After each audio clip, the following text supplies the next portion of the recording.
अस्सलाम वालेकुम dear students. उम्मीद करता हूँ सब स्टूडेंट्स खैर खैरियत से होंगे। मैं भी खैर खैरियत से हूँ। तो आज का हमारा टॉपिक है 1.3 chapter number 1 introduction to biology the level of organisation. Page number 10 पे ये है। आप सब स्टूडेंट्स ने अपनी अपनी बुक्स भी ओपन करके रखनी है, बुक्स पे भी देखना है और वीडियो को भी सुनते रहना है। आप लोगों ने बुक्स आपकी ओपन होनी चाहिए, तभी जाके आपको इसकी अच्छी समझ आएगी, ऐसे वरना आपको समझ नहीं आएगी सही तरीके से। तो बुक्स ओपन कर ली हैं सब स्टूडेंट्स ने, तो स्टार्ट करते हैं। स्टार्ट करने से पहले, वीडियो स्टार्ट करने से पहले आप सब स्टूडेंट्स से गुजारिश है, जो भी इस वीडियो को देख रहे हैं, तो उनसे गुजारिश है कि मेरे इस चैनल को सब्सक्राइब करें, लाइक करें, वीडियो को शेयर करें, कमेंट करें और बेल आइकन प्रेस करें। तो लेवल्स ऑफ ऑर्गेनाइजेशंस, आज हमने पढ़ना है लेवल्स ऑफ ऑर्गेनाइजेशन। ऑर्गेनाइजेशन जो है हमारे पास एक तंजीम का नाम है। तो हमारी जो ऑर्गेनाइजेशन है उस तंजीम की जितने भी लेवल्स हैं वो हमने आज डिस्कस करने, ठीक है। In order to understand the various phenomena of life, biologists study biological organization at the different level which are follows। तो लाइफ, ज़िंदगी के फिनोमिना को जानने के लिए, ज़िंदगी के मकसद को जानने के लिए बायोलॉजिस्ट जो है वो कहता है कि स्टडी करो बायोलॉजिकल ऑर्गेनाइजेशन डिफरेंट स्टेप। ये बायोलॉजिकल ऑर्गेनाइजेशन के लेवल्स हैं जो कि हमने पढ़ने हैं आज। पहला है हमारे पास सब atomic and atomic level. All type of matters are made up of element. जितने भी मैटर्स की, जो धात की जितनी भी इकसाम है वो सारी किससे बनी है? एलिमेंट से बनी है। And each element contain a single kind of atom. और उनका जो एक एक जो एलिमेंट है वो किस चीज़ का कंटेन है? वो सिंगल काइंड ऑफ एटम का कंटेन है। जैसे हम एटम की अगर बात करें तो एटम जो है वो जो है हमारे पास, atom are actually made up of many subatomic particle. Atom जो है ये बहुत सारे सब एटॉमिक पार्टिकल से बना होता है, लेकिन जो एलिमेंट है वो किससे बन रहा होता है? एक एटम से बन रहा होता है। एटम की अगर बात करें तो एटम जो है, लफ्ज़ एटम का क्या मतलब है? एटम का मतलब है, ए का जो मतलब है वो है नॉट, टॉम का मतलब है कट। तो एटम का मतलब क्या बनेगा? नॉट कट, ठीक है। अब देखिए, द मोस्ट स्टेबल सब एटॉमिक पार्टिकल और इलेक्ट्रॉन, प्रोटॉन, न्यूट्रॉन। अब एक एलिमेंट जो बन रहा है वो एटम से बन रहा है। एटम किससे बन रहा है? इलेक्ट्रॉन, प्रोटॉन, न्यूट्रॉन से। Out of the 92 kinds of elements that occur in nature. अब जो कुदरती जो हमारे पास एटम्स हैं वो कितने हैं? उनकी तादाद कितनी है? 92। इनमें से जो 16 हैं, 16 आर कॉल्ड बायो एलिमेंट। इनमें जो 16 हैं वो बायो एलिमेंट कहलाते हैं। This take part in making the body mass of living organism. Living organism के अंदर ये हमें कुछ दिए गए हैं जिनको हम देखेंगे। तो उसमें out of this bio elements only 6, जो कि बायो एलिमेंट्स हैं वो कितने हैं? 6 हैं। और जो make 99% of the total mass, जो कि 99% जो टोटल मास बना रही हैं हमारी। अदर 10 जो हैं वो collectively make 0.1% of the total mass. जो अदर्स हैं वो हमारे पास क्या हैं? वो 0.1 है, 0.1%। 99% हमारे पास बायो एलिमेंट्स होंगे, 6 जो हैं, बाकी जो 10 हैं वो अदर हैं।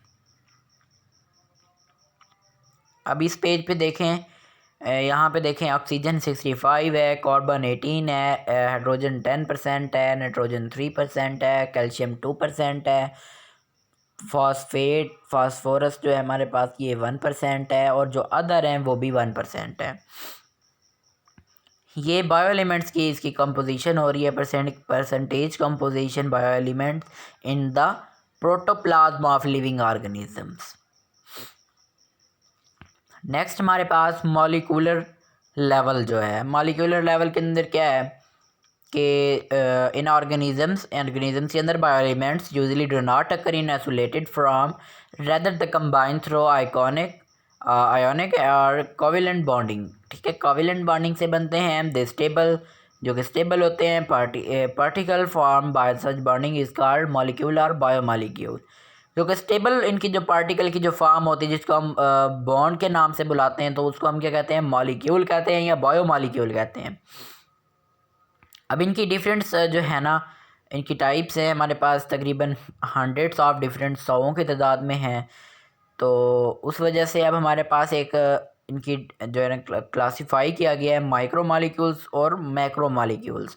अब देखें माइक्रो मॉलिक्यूल्स क्या होते हैं। Micro molecules are with low molecular weight, जो कि ऐसे मॉलिक्यूल्स जो लो मॉलिक्यूलर वेट रखते होंगे उसको हम माइक्रो मॉलिक्यूल कहेंगे, micro molecules.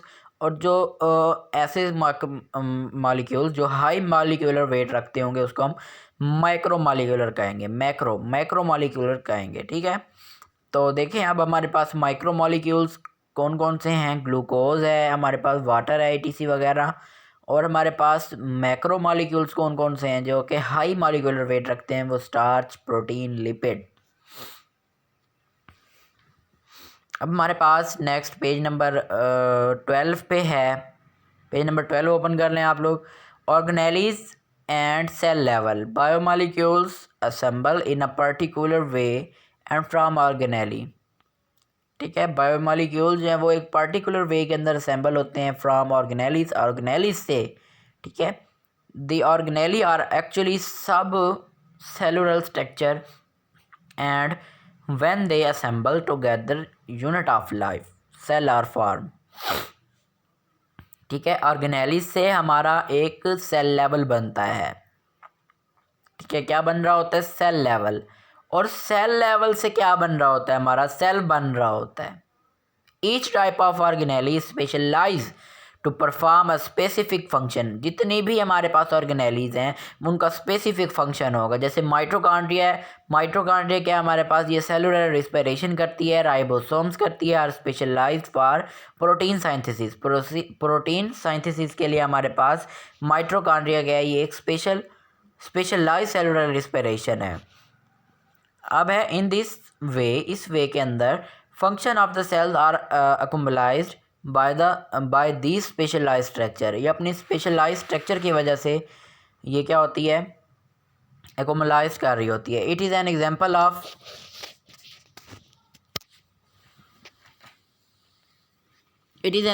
Of the division of labour.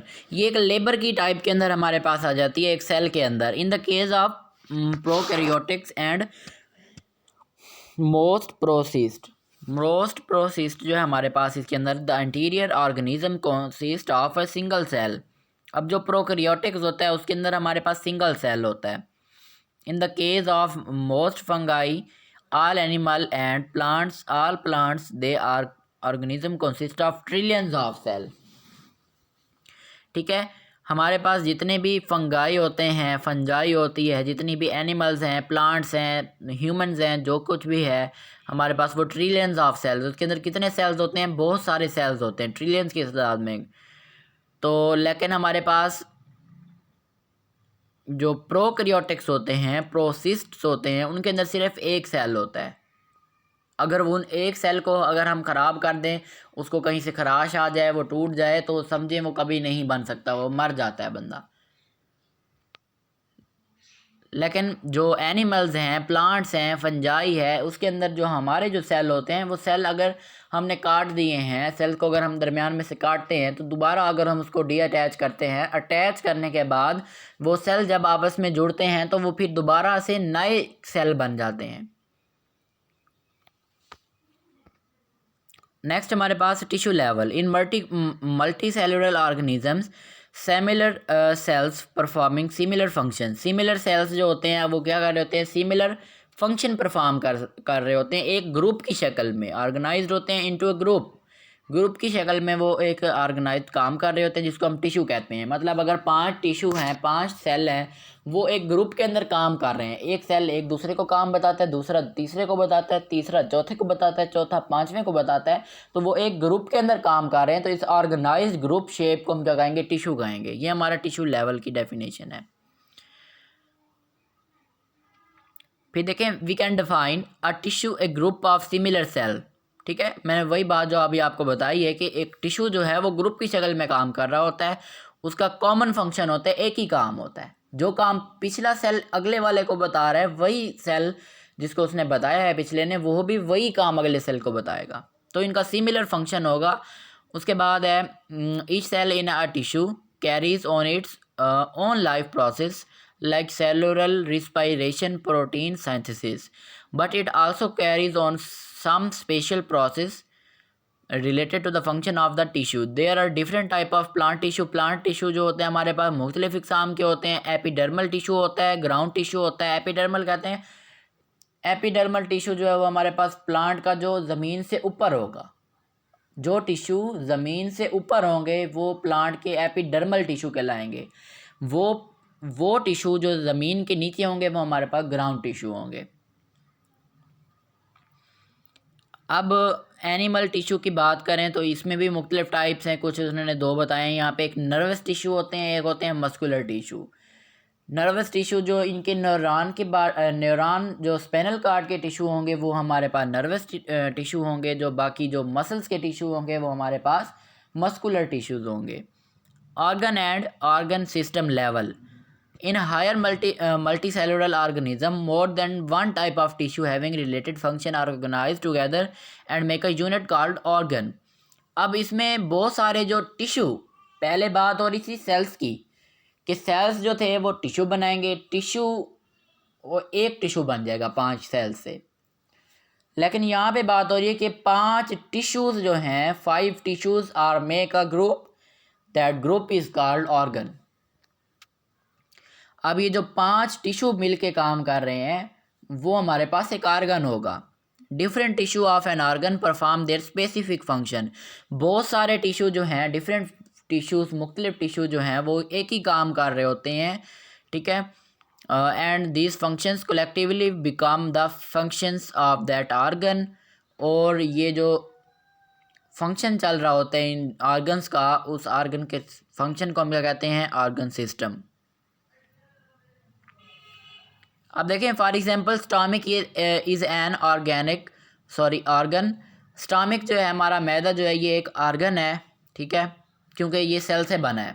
Cell हमारा जो है जो है हमारा मॉलिक्यूल से बना है। मॉलिक्यूल एटम से बना है। एटम एलिमेंट से बना है। एलिमेंट जो है वो किससे बना है? वो इलेक्ट्रॉन और प्रोटॉन से बना है। तो अब देखें, अब इसमें सेल, टिश्यू, आर्गन तक अभी हम पहुंच गए हैं। ठीक है, तो देखें, stomach is an organ specialised for the digestion of protein and for storing food. Stomach जो है इसकी स्पेशलाइजेशन क्या है? हर चीज़ का, हर आर्गन का अपना अपना स्पेसिफिक काम है। तो आर्गन जो है हमारे पास, स्टमक जो है इसका क्या स्पेशल काम होगा हमारे पास? ये प्रोटीन की डाइजेशन करता है। एंड फॉर स्टोरिंग फूड, और हमारी खुराक को स्टोर करता है, जमा करता है, ज़ख़ीरा करता है हमारी खुराक का। Two major type of tissue are present in structure. इसकी स्ट्रक्चर के अंदर 2 जो है मेजर टाइप के टिश्यू होते हैं। एक होता है एपिथेलियल ग्लैंडुलर टिश्यू जिसे कहते हैं, जो कि गैस्ट्रिक जूस को सिक्रीट करता है for the digestion of protein. Protein की डाइजेशन के लिए जो टिश्यू, जिसको हम ग्लैंडुलर या एपिथेलियल टिश्यू कहते हैं, वो क्या कर रहा होता है? गैस्ट्रिक जूस डिक्रीज कर रहा होता है, सिक्रीट कर रहा होता है। मस्कुलर टिश्यू जो है इसमें कॉन्ट्रैक्शंस होती है स्टमक वॉल्स की for grinding of food and moving food to posterior end. ठीक है, अब मस्कुलर टिश्यू में क्या होता है? ये स्टमक को कॉन्ट्रैक्ट कर रहा होता है। स्टमक को जो है ना, इसको कभी स्टमक को कभी बड़ा करता है, कभी छोटा करता है, कभी बड़ा करता है, कॉन्ट्रैक्ट इसको कर रहा होता है। इस वजह से स्टमक की वाल्स को, जो स्टमक मैदे की जो दीवारें हैं, मैदे की दीवारों को ये हिलाता है, जिसकी वजह से, इस हिलाने की वजह से क्या होता है, फूड की ग्राइंडिंग होती है। फूड जो है वो हमारा टुकड़ों में तकसीम हो जाता है, मज़ीद टुकड़े बन जाते हैं और मूव करने लग जाता है फूड हमारा पोस्टीरियर एंड की जानिब पे। हमारा जो एंड है, मैदे का जो एंड है, वहाँ पे हमारी खुराक चली जाती है। So two tissues perform their specific function. अब ये दो टिश्यू भी हैं जो ये भी स्पेसिफिक फंक्शन इनका काम है, which collectively become the function of stomach. ये दोनों क्या कहलाएंगे, हमारे पास फंक्शन ऑफ स्टमक कहलाएंगे। अब देखें the next level of organisation, organisation के नेक्स्ट लेवल के अंदर क्या होगा, इन मल्टी सेलुलर ऑर्गेनिजम्स तो different organs performing related function organise together in the form of organic system. और ये डिफरेंट फंक्शन जो हैं, ये हमारे ऑर्गेनिक जो हैं, ये डिफरेंट फंक्शन परफॉर्म करेंगे, जिससे हमारा ऑर्गन सिस्टम बनेगा। ऑर्गन सिस्टम में क्या होता है, हमारे पास स्पेसिफिक फंक्शन के अंदर ऑर्गन काम कर रहे होते हैं और ऑर्गन्स जो हैं ये सारे क्या करते हैं, ऑर्गन सिस्टम चला रहे होते हैं। जैसे डाइजेस्टिव सिस्टम है, इसके अंदर ठीक है, ये हम क्या करता है, प्रोसेस ऑफ डाइजेशन करता है। हमारे पास और एक major organ in its framework are oral cavity, stomach, small intestine, large intestine, liver, pancreas, all these organs help in the process of digestion. ठीक है, ये एक फ्रेमवर्क होता है हमारे पास। जैसे ओरल कैविटी है, ठीक है, पहले हम खाना खाते हैं, ये ओरल कैविटी है, स्टमक के अंदर जाता है, स्मॉल इंटेस्टाइन में जाता है, लार्ज इंटेस्टाइन में जाता है, लीवर में जाता है, पेनक्रियाज में जाता है, उसके बाद जाके हमारा ये प्रोसेस कंप्लीट हो जाता है। तो the organ system level is less complex in plant. ये प्लांट्स में नहीं होता ये सिस्टम, या बहुत अगर होता भी है तो बहुत कम होता है, रूट सिस्टम क्योंकि इसके अंदर होता है, as compare to animal. Animal के अंदर ये जो है ना, ये एनिमल के अंदर ज़्यादा होता है। This is due to greater range of function and activities in animal than the plants. क्योंकि देखें एनिमल्स जो हैं उनके अंदर ज़्यादा फंक्शन होते हैं, प्लांट के अंदर तो इतने फंक्शन नहीं होते, बस जो भी होते हैं वो 4-5 ही इनके मकसद होते हैं, बस इसके अंदर ज़्यादा काम होता है एनिमल में या ह्यूमन में। नंबर 6 हमारे पास इंडिविजुअल लेवल है। इसके अंदर ऑर्गन होते हैं, ऑर्गन सिस्टम्स होते हैं, ये जो क्या एक organise together to form a individual or organism.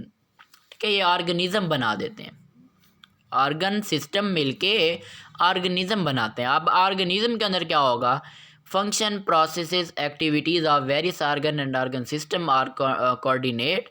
इसके अंदर बहुत सारे फंक्शंस होंगे, प्रोसेस होंगे, एक्टिविटीज़ हो रही होंगी, ऑर्गन सिस्टम कर रहे होंगे काम, ऑर्गन्स काम कर रहे होंगे, तो इसको हम ऑर्गेनिज्म्स कहते हैं। For example when a man is engaged in continuous and hard exercise, not only his muscles are working but also there is an increase the rate of respiration and heartbeat. This accelerated rate of respiration and heartbeat supplies more oxygen and food the muscles which they need for continuous work. ठीक है, next है population level. Biologist extend their study to population level where they study interaction or among member of the same species living in same habitat. A population is defined as a group of organisms the same species located the same place in the same time. तो population जो है ये एक organism का group होता है जिसके अंदर सेम स्पीसीज होते हैं, सेम प्लेसेस होती हैं, सेम टाइम के अंदर रह रहे होते हैं। जैसे ह्यूमन पॉपुलेशन है 2010 में जो है ये कंपेरिजन किया गया है कि 173.5 मिलियन इंडिविजुअल्स हैं हमारे इसके अंदर।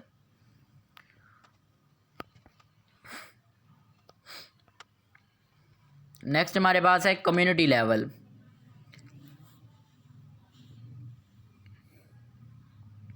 A community is an assemblage of different population interacting with an another with the same environment. ठीक है, बहुत सारी इन्वायरमेंट के अंदर बहुत सारी पॉपुलेशन की उनकी डिफरेंट्स जो हैं उनकी कम्युनिटी रह रही होती है, उसको हम क्या कहते हैं, कम्युनिटी लेवल कहते हैं। अ फॉरेस्ट में be considered as a community. ये जो जंगल होता है हमारे पास ये भी एक कम्युनिटी इसको कहा जा सकता है। इट इंक्लूड डिफरेंट प्लांट्स, इसमें डिफरेंट प्लांट्स होते हैं, माइक्रो ऑर्गेनिज्म होते हैं, फंजाई होते हैं, एनिमल स्पेसीज होती हैं, एनिमल भी इसके अंदर हो जाती हैं, स्पीसीज होती हैं। Communities are collection of organisms, communities जो होती हैं कलेक्शन ऑफ ऑर्गेनिजम्स होती हैं। इन विच वन पॉपुलेशन में इंक्रीज, जब इसमें कभी कोई बढ़ रही है पॉपुलेशन, कभी कोई कम हो रही है, अनदर में इन डिक्रीज, कुछ कम हो जाती हैं। सम कम्युनिटीज़ आर कम्प्लेक्स, कुछ कम्युनिटीज़ जो इसके अंदर वो क्या है, कम्प्लेक्स हैं। फॉरेस्ट कम्युनिटी, पाउंड कम्युनिटी, इसमें पाउंड कम्युनिटी भी है, फॉरेस्ट कम्युनिटी भी है, और इसमें कुछ सिंपल कम्युनिटीज़ भी होती हैं। तो नेक्स्ट हमारे पास है biosphere level. Biosphere 9th is the last level of our biological organisation level, that is the part of earth inhabited by organisms community is known as a biosphere. ठीक है, ये एक पार्ट है हमारे पास, ये किसका पार्ट है, अर्थ का पार्ट है, जिसके अंदर ऑर्गेनिजम्स की इनहेबिटेड कम्युनिटीज़ रह रही होती है, उसको हम बायोस्फीयर कहते हैं। ठीक है, it constitute all ecosystem areas where living organism interact with the non living component of the environment and also called the zone of life on earth. ठीक है, एक स्टेट के ऊपर, एक जगह के ऊपर बहुत सारी कम्युनिटीज़ का होना, पॉपुलेशंस का होना, स्पीशीज़ का होना, हैबिटेट्स का होना, ये हमारे पास बायोस्फीयर लेवल है, जिसको हम अर्थ कहते हैं या अर्थ का जोन भी कहते हैं।